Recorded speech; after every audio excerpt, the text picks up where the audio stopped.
తెలంగాణ ముఖ్యమంత్రి రేవంత్ రెడ్డి ప్రస్తుతం ఢిల్లీలో పర్యటిస్తున్నారు. ఈ పర్యటన సందర్భంగా రేవంత్ రెడ్డి పార్లమెంట్లో పలువురు కాంగ్రెస్ నేతలను కలుసుకునేందుకు వెళ్లారు. ఆ సమయంలోనే వైసీపీ నాయకురాలు నగరి మాజీ ఎమ్మెల్యే ఆర్కే రోజా కూడా పార్లమెంటుకు వెళ్ళగా అక్కడ వీరిద్దరూ ఒకరికొకరు ఎదురుపడ్డారు. ఈ క్రమంలోనే రేవంత్ రెడ్డి రోజా మర్యాదపూర్వకంగా పలకరించుకున్నారు. షేక్ హ్యాండ్ ఇచ్చుకొని కొద్దిసేపు మాట్లాడుకున్నారు. కేంద్ర మంత్రి నితిన్ గడ్కరీని కలిసేందుకు రోజా పార్లమెంటుకు వెళ్ళగా ఆమెకు రేవంత్ రెడ్డి ఎదురయ్యారు. ఈ క్రమంలోనే రోజా యోగక్షేమాలను రేవంత్ రెడ్డి అడిగి తెలుసుకున్నారు. ఆ తర్వాత ఇద్దరు నేతలు అక్కడి పార్లమెంట్ నుండి బయటకు వెళ్ళిపోయారు. ఉమ్మడి ఆంధ్రప్రదేశ్ రాష్ట్రంలో తెలుగుదేశం పార్టీలో రేవంత్ రెడ్డి రోజా కలిసి పనిచేశారు. ప్రజా సమస్యలపై పోరాటానికి ఉమ్మడి రాష్ట్రంలో ఒకే పార్టీ తరపున ప్రాతినిధ్యం వహించారు.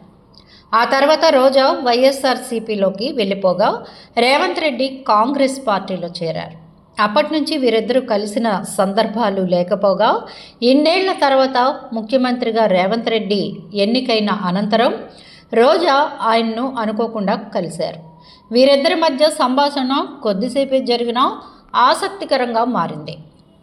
మరోవైపు గతంలో రేవంత్ రెడ్డి టీపీసీసీ అధ్యక్షుడిగా ఉన్న సమయంలో ఆయనపై రోజా తీవ్ర వ్యాఖ్యలు చేశారు. కేసీఆర్, జగన్ కలిసి రోజా ఇంట్లో మంతనాలు జరిపారని రేవంత్ రెడ్డి ఆరోపణలు చేయగా వాటిపై తీవ్రంగా స్పందించిన రోజా వారిద్దరూ తమ ఇంటికి ఎప్పుడొచ్చారో చెప్పాలని ప్రశ్నించారు.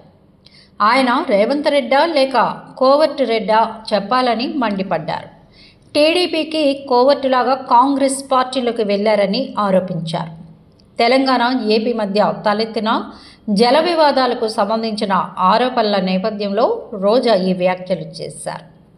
ఇక రోజా చేసిన ఈ కోవర్టు రెడ్డి వ్యాఖ్యలపై రేవంత్ రెడ్డి తన స్టైల్లో విమర్శలు కూడా చేశారు.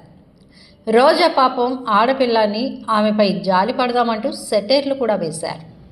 రోజాకు మంత్రి పదవి రాలేదనే బాధ ఉందని, ఆమె ఆరోగ్యం కూడా బాగోలేదని హేళన చేశారు. ఢిల్లీ పర్యటనకు వెళ్లిన రేవంత్ రెడ్డి మీడియాతో చిట్ చాట్ సందర్భంగా కీలక వ్యాఖ్యలు చేశారు. తెలంగాణలో 2028లో అసెంబ్లీ ఎన్నికలు జరిగే పరిస్థితులు కనిపించడం లేదని మరోసారి వెల్లడించారు. జాతీయ పరిణామాలు, నియోజకవర్గాల పునర్విభజన వంటి అంశాల వేళ 2029లోని ఎన్నికలు జరిగే సూచనలు ఉన్నాయని తెలిపారు. ఈ క్రమంలోనే దేశంలో జమిలీ ఎన్నికలు వస్తాయని మరోసారి ఆయన పరోక్షంగా ప్రస్తావించారు. మరోవైపు 2 రోజుల ఢిల్లీ టూర్ నిమిత్తం పార్లమెంట్లో పలువురు కాంగ్రెస్ నేతలతో సీఎం రేవంత్ రెడ్డి భేటీ అయ్యారు.